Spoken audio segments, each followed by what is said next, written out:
नमस्कार साथियों, आप देख रहे हैं बिहार समाचार। आइए जानते हैं बिहार की दिन भर की ताजा और बड़ी खबरें। आज की पहली खबर, नीतीश ने 3 गुना बढ़ाया पेंशन। अब बुजुर्ग, विधवा और दिव्यांग को हर महीने 1100 रुपए मिलेंगे। मुख्यमंत्री नीतीश कुमार ने महिला संवाद के मौके पर बड़ा ऐलान किया है। राज्य में सभी प्रकार के सामाजिक सुरक्षा पेंशन में भारी बढ़ोतरी की गई है। बुजुर्गों के साथ सभी कोटि के लाभुकों को अब 400 के बदले 1100 रुपए प्रति माह मिलेंगे। हर माह की 10 तारीख को इसका भुगतान कर दिया जाएगा। सोशल मीडिया पर पोस्ट कर सीएम ने इसकी जानकारी दी है। बिहार में लंबे समय से इसकी मांग की जा रही थी। जुलाई महीने से नए दर से पेंशन का भुगतान शुरू हो जाएगा। जीविका दीदियों को भी अब समूह लोन के तौर पर 3 लाख की जगह 5 लाख तक की राशि दी जाएगी। वहीं सभी लाभार्थियों को जुलाई महीने से पेंशन बढ़ी हुई दर पर मिलेगी। सभी लाभार्थियों के खाते में यह राशि महीने की 10 तारीख को भेजी जाएगी। इससे 1,09,69,255 लाभार्थियों को काफी मदद मिलेगी।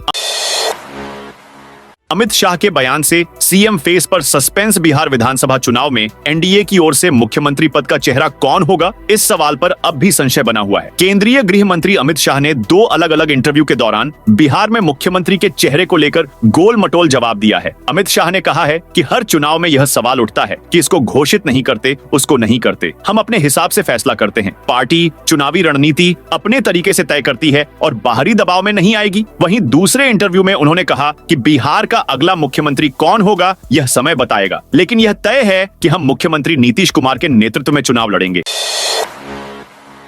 आरजेडी विधायक रीतलाल यादव की संपत्ति होगी जब्त, जेल में बंद। राजद विधायक रीतलाल यादव की मुश्किलें बढ़ने वाली हैं। पीएमएलए के तहत रीतलाल यादव और इनके भाई पिंकू के द्वारा अवैध तरीके से अर्जित संपत्ति जब्त करने की तैयारी चल रही है। इसके लिए पटना पुलिस के द्वारा ईडी को प्रस्ताव भेजा गया है। दरअसल पटना पुलिस की छानबीन में अब तक अवैध तरीके से अर्जित 100 से अधिक छोटे बड़े जमीन के प्लॉट्स और फ्लैट्स के बारे में पता लगा है। साथ ही साथ राज्य से बाहर अर्जित संपत्ति के बारे में भी पुलिस पता लगाने में जुटी हुई है।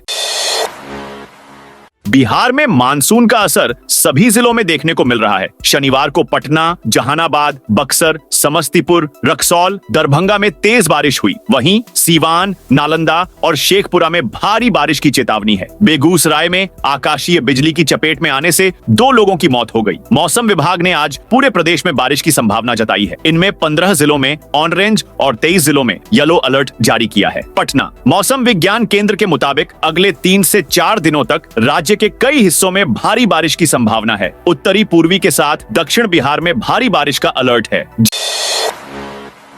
जहानाबाद नालंदा में बाढ़ की स्थिति, 7 अधिकारी निलंबित। जहानाबाद और नालंदा जिलों में बाढ़ की स्थिति गंभीर हो गई है। झारखंड में पिछले 4 दिनों से हो रही अत्यधिक बारिश के कारण राज्य की प्रमुख नदियों का जलस्तर खतरनाक रूप से बढ़ गया है, जिससे 6 स्थानों पर तटबंध और बांध क्षतिग्रस्त हो गए हैं। गंभीर स्थिति को देखते हुए जल संसाधन मंत्री विजय कुमार चौधरी ने शनिवार को आपातकालीन बैठक बुलाई। उन्होंने राहत काम को युद्ध स्तर पर शुरू करने के निर्देश दिए हैं। कार्यपालक अभियंता बाढ़ नियंत्रण प्रमंडल एकंगरसराय व संबंधित कणीय अभियंताओं की ओर से तटबंधों की सुरक्षा में घोर लापरवाही बरती गई है। विभाग के स्पष्ट निर्देशों का उल्लंघन किया गया है। इस कारण कुल 7 अधिकारियों को तत्काल प्रभाव से निलंबित कर दिया गया है।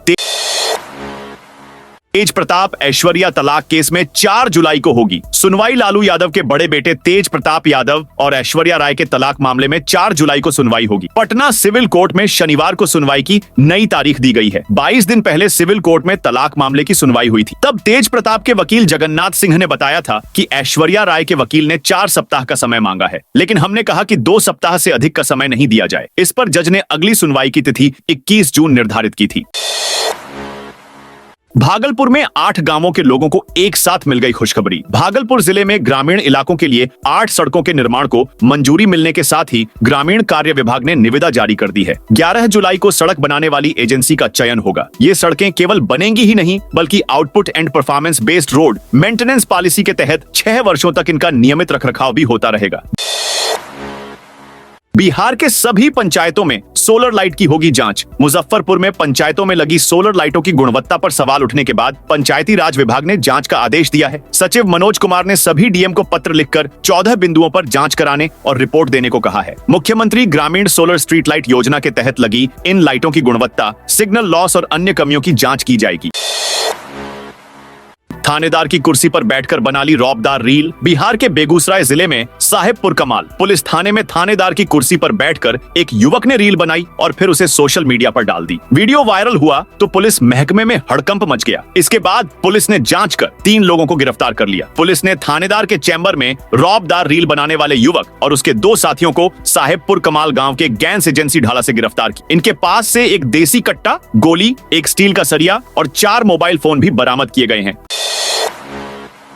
एनडीए से निकलने के बाद पहली बार मोदी विरोध में आए पशुपति पारस। राष्ट्रीय लोक जनशक्ति पार्टी के राष्ट्रीय अध्यक्ष एवं पूर्व केंद्रीय मंत्री पशुपति कुमार पारस ने एनडीए से निकलने के बाद पहली बार प्रधानमंत्री नरेंद्र मोदी के विरोध में खुलकर बयान दिया है। रालोजप्पा सुप्रीमो ने शनिवार को पीएम मोदी के लगातार बिहार दौरों पर तंज कसा। उन्होंने कहा कि मोदी चाहें बिहार में जितना सभाएं कर लें, आगामी विधानसभा चुनाव में सत्ता परिवर्तन तय है। पारस ने आगामी बिहार चुनाव में अपनी पार्टी रालोजपा के गठबंधन से जुड़ने पर भी बात की। उनके महागठबंधन में शामिल होने की अटकलें लगाई जा रही हैं। प्रशांत किशोर बोले, हम 2000 पेंशन देंगे। बिहार में चुनावी साल में नीतीश सरकार द्वारा बुजुर्ग, विधवा और दिव्यांगों की पेंशन में बढ़ोतरी के फैसले पर राजनीति शुरू हो गई है। बिहार विधानसभा में नेता प्रतिपक्ष एवं राष्ट्रीय जनता दल के नेता तेजस्वी यादव ने सीएम नीतीश पर वादे की नकल करने का आरोप लगाया है। वहीं जन सुराज पार्टी के सूत्रधार प्रशांत किशोर ने दावा किया कि उनके दबाव में आकर सरकार ने पेंशन 4 से बढ़ाकर 1100 रुपए की है। पीके ने यह भी वादा किया कि उनकी सरकार बनने पर इस पेंशन की राशि को और बढ़ाकर 2000 रुपए प्रति महीना कर दिया जाएगा। बिहार में शिक्षकों के ट्रांसफर की लिस्ट वायरल। बिहार में स्थानांतरित शिक्षकों के स्कूल मिलने की सूची वायरल हो गई। सूची के लगभग 35 पेज वायरल होने की शिक्षा विभाग को शिकायत मिली। इसके बाद अब शिक्षा विभाग ने इस मामले की जांच कराने का निर्णय लिया है। तबादला सूची वायरल होने के मामले में शामिल अधिकारी और कर्मचारी पर निलंबन की गाज भी गिर सकती है। 3 लाख के इनामी नक्सली अखिलेश सिंह का सरेंडर। गयाजी और औरंगाबाद जिलों में आतंक का पर्याय बन चुके 3 लाख रुपए के इनामी नक्सली सब जोनल कमांडर अखिलेश सिंह भोक्ता उर्फ पत्रकी ने पुलिस के समक्ष आत्मसमर्पण कर दिया। इनामी नक्सली ने पुलिस और सुरक्षा बलों की दबिश के बाद एसएसपी आनंद कुमार और बिहार एसटीएफ की विशेष टीम के समक्ष 3 एसएलआर और एक सेमी ऑटोमेटिक राइफल समेत अन्य हथियार के साथ आत्मसमर्पण कर दिया है। कहीं आप भी तो नहीं फूंक रहे थे नकली सिगरेट? बिहार के सासाराम में पुलिस को बड़ी सफलता हाथ लगी है। बेदा बलथुआ में पुलिस ने छापेमारी कर नकली सिगरेट बनाने वाली एक फैक्ट्री का भंडाफोड़ शनिवार को किया। पुलिस की इस कार्रवाई के दौरान बलथुआ स्थित वृंदावन मार्केट के बेसमेंट में चल रहे फैक्ट्री की मशीन, जिसकी अनुमानित कीमत 3 करोड़ है, उसे जब्त कर लिया। दूरी के आधार पर शिक्षकों का ट्रांसफर। शिक्षा विभाग द्वारा राज्य स्तरीय दूरी आधारित स्थानांतरण नीति के तहत शुक्रवार को मधुबनी जिले के विभिन्न विद्यालयों में कार्यरत शिक्षकों की नई तबादला सूची जारी की गई। यह प्रक्रिया शिक्षकों के मूल नियुक्ति स्थल से वर्तमान विद्यालय की दूरी को ध्यान में रखकर की गई, जिसमें प्राथमिकता के रूप में शिक्षकों द्वारा दिए गए च्वाइस स्कूलों को भी आंशिक महत्व मिला। बिहार के बक्सर में बड़ा हादसा। गंगा पुल की रेलिंग तोड़ते हुए नदी में गिरी स्कॉर्पियो। बिहार के बक्सर में शुक्रवार की रात बड़ा हादसा हो गया। जिले के पुराने गंगा पुल से रेलिंग तोड़ते हुए एक स्कॉर्पियो नदी में गिर गई। दुर्घटना में अब तक 2 लोगों का शव नदी से निकाला जा चुका है। सूचना पर पहुंची पुलिस ने पानी से स्कॉर्पियो को भी बाहर निकाल लिया है। 25 जून को होगी पटना नगर निगम बोर्ड की बड़ी बैठक। पटना नगर निगम बोर्ड की बैठक 25 जून को होगी, जिसमें नए डोर टू डोर वाहन खरीदने, वाटर एटीएम स्थापित करने और 4 स्थानों पर उच्च क्षमता की बोरिंग लगाने जैसे महत्वपूर्ण प्रस्तावों पर निर्णय लिया जाएगा। इसके अतिरिक्त वार्ड 62 में बहुउद्देशीय भवन और पटना सिटी एवं अजीमाबाद अंचल कार्यालयों के निर्माण पर भी चर्चा होगी। नालियों के साथ पीसीसी सड़कों के निर्माण को भी स्वीकृति मिलने की संभावना है।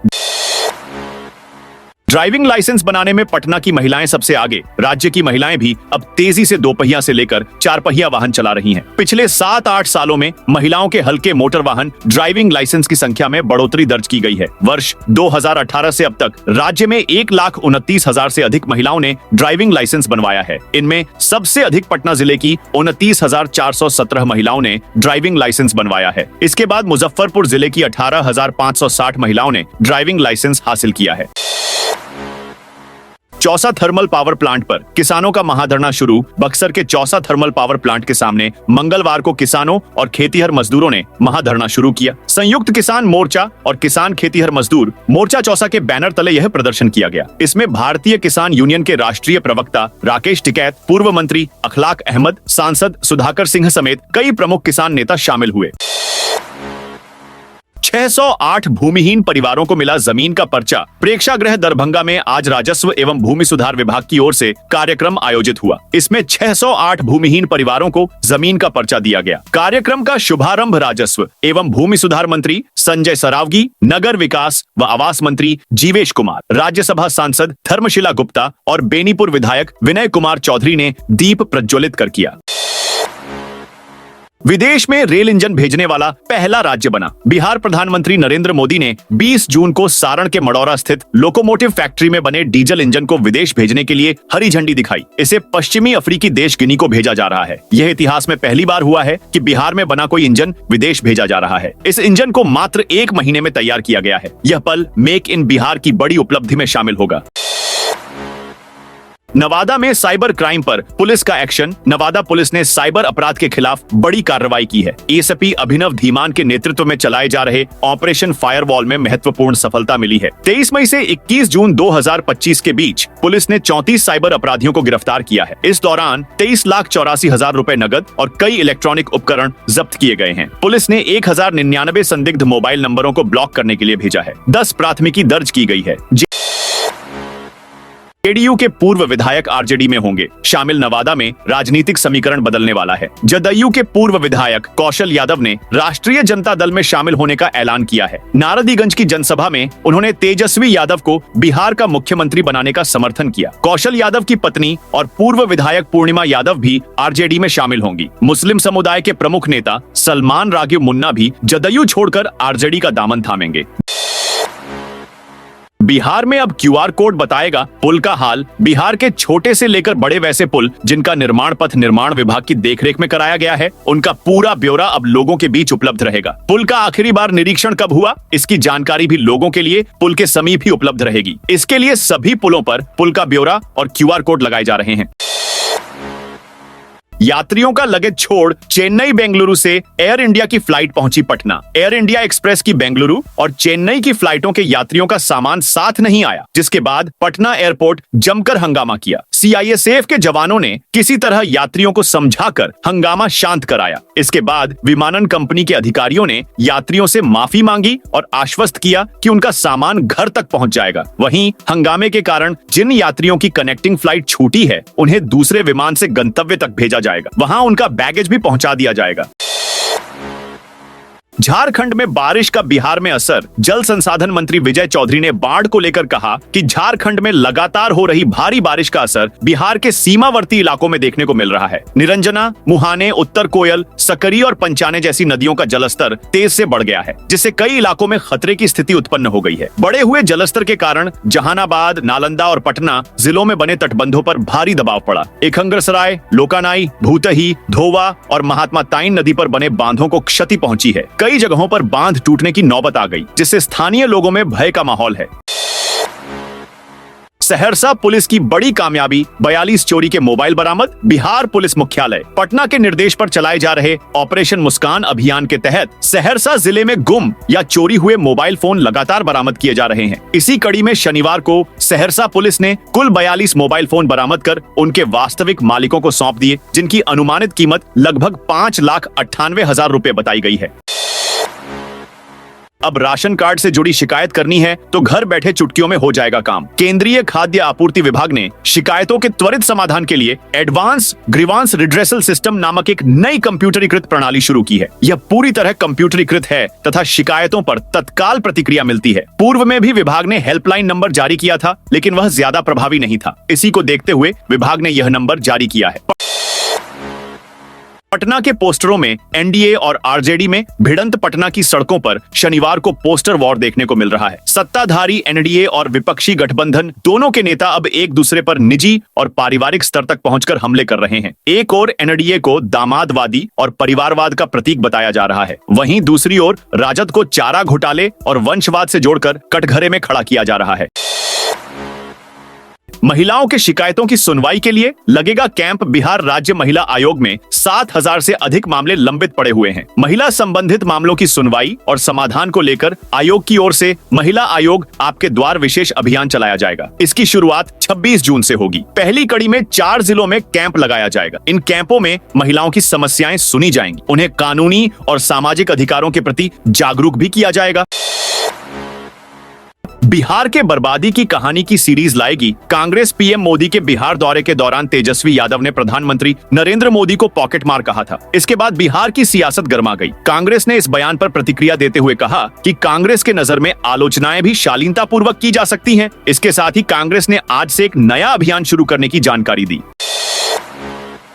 5 एकड़ से बड़े तालाब अब बनेंगे टूरिस्ट डेस्टिनेशंस। अगर आपके पास 5 एकड़ से बड़ा तालाब है तो आप सालाना लाखों कमा सकते हैं। बिहार सरकार तालाब पर्यटन विकास योजना लाने जा रही है। इस योजना के तहत राज्य भर में 5 एकड़ से बड़े तालाबों के किनारों पर विकास कार्य शुरू करने की रणनीति बनाई है। बड़े तालाब के किनारे के क्षेत्र को इस तरह विकास किया जाएगा वहां पर्यटक भी समय बिताने के लिए पहुंच सके। पर्यटन के क्षेत्र में बिहार सरकार की यह अनूठी पहल जल्द जमीन पर दिखाई पड़ेगी। इसका उद्देश्य ग्रामीण व्यवस्था और रोजगार को भी बढ़ावा देना है।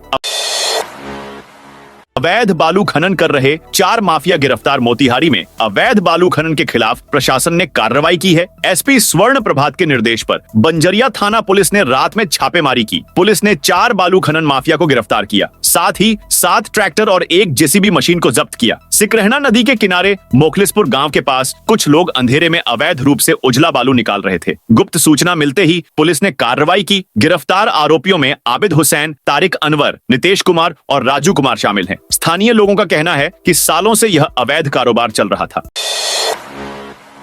रील्स बनाकर फेमस होने के लिए घर से भागी किशोरियां। औरंगाबाद की लापता 3 लड़कियां 1 महीने के बाद पटना के मीठापुर से बरामद हुई। तीनों नाबालिग हैं, आपस में इनकी दोस्ती है। तीनों 9वीं की छात्राएं हैं, एक ही स्कूल में पढ़ती हैं। तीनों 16 मई को अपना शौक पूरा करने के लिए घर से निकली थीं। किशोरियां रील्स से सोशल मीडिया पर वायरल होना चाहती थीं और उससे होने वाली कमाई से मौज का सपना देखा करती थीं। पटना में एक सहेली के पास तीनों रह रही। सहेली पटना में किराए के घर में अकेली रहती है। किशोरियां अपने साथ मोबाइल नहीं लेकर गई थी, इसलिए पुलिस को बरामदगी में परेशानी हो रही थी।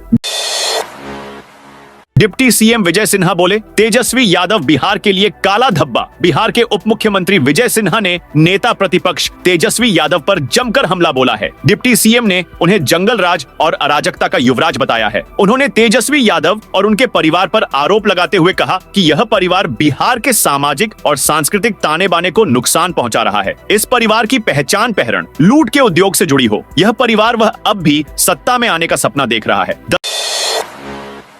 दरभंगा के लहेरियासराय रेलवे स्टेशन पर शेड नहीं। दरभंगा रेलवे स्टेशन से महज 5 किलोमीटर दूर लहेरियासराय रेलवे स्टेशन पर यात्रियों की भीड़ रहती है। समस्तीपुर से दरभंगा आने वाली सभी ट्रेनें इसी स्टेशन से होकर गुजरती हैं। जिले के अधिकतर अधिकारियों के आवास और कार्यालय इसी इलाके में हैं। आम लोगों को भी यहाँ आना जाना होता है। इसके बावजूद स्टेशन पर बुनियादी सुविधाएं नहीं है। प्लेटफॉर्म नंबर 1 पर शेड लगी है। यात्री धूप और बारिश से बच सकते हैं, लेकिन प्लेटफॉर्म नंबर 2 और 3 पर कोई शेड नहीं है। न ही पीने के पानी की व्यवस्था है, न ही कोई शेड है। कुछ बेंच जरूर लगे हैं, लेकिन खुले आसमान के नीचे हैं। धूप हो या बारिश, यात्री परेशान होते हैं। 8 साल बाद होगा विश्वविद्यालय महाविद्यालय। कर्मचारी संघ का महाधिवेशन पटना के अरविंद महिला कॉलेज में 26 से 28 जून तक बिहार राज्य विश्वविद्यालय और महाविद्यालय कर्मचारी संघ का महाधिवेशन होने जा रहा है। राज्यपाल आरिफ मोहम्मद खान इस महाधिवेशन का उद्घाटन करेंगे। आखिरी बार वर्ष 2017 में इस तरह के महाधिवेशन का आयोजन मुजफ्फरपुर में किया गया था। 8 साल के बाद कर्मचारियों का यह व्यापक महाधिवेशन होगा। राज्य भर के 1000 पार्षद प्रतिनिधि भाग लेंगे। 28 जून को ही महासंघ की नई कार्यकारिणी का गठन भी होगा। साथियों, ये थी बिहार की दिन भर की ताजा और बड़ी खबरें। आपने अभी तक बिहार समाचार चैनल को सब्सक्राइब नहीं किया तो फटाफट से कर लीजिए, ताकि बिहार की खबरें सबसे पहले आपको मिले।